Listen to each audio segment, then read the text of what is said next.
Ciao a tutti, oggi faccio questo video veloce perché molti utenti TBS non riescono più a trovare il file .lua per gestire il Crossfire Micro. Se avete aggiornato OpenTX e i contenuti della microSD è normale che non trovate più la cartella Crossfire, ma non preoccupatevi perché non è stata eliminata.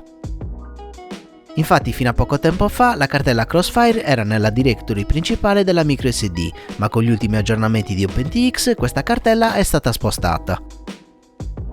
Vediamo ora dove si trova il Crossfire.lua, teniamo premuto a lungo il tasto menu e andiamo a pagina 2. Scendiamo verso il basso fino a trovare la cartella script, quindi clicchiamo Enter. Ora andiamo nella cartella Tool e clicchiamo di nuovo Enter. Come vedete la cartella Crossfire è stata spostata in questa posizione, clicchiamo Enter per accedervi. Come vedete i Crossfire.lua sono ancora presenti. Tuttavia non è più necessario cercare la cartella nelle varie directory della microSD, in quanto con gli ultimi aggiornamenti di OpenTX i Lua script sono stati riuniti nel menu Tool.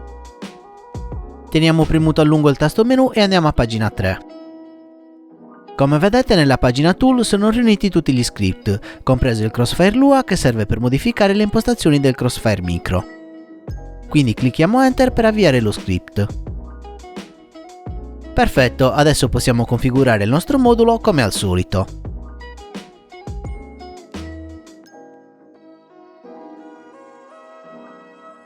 Per oggi è tutto, se vi è piaciuto il video lasciatemi un mi piace, iscrivetevi al canale e attivate la campanella per non perdere i prossimi video.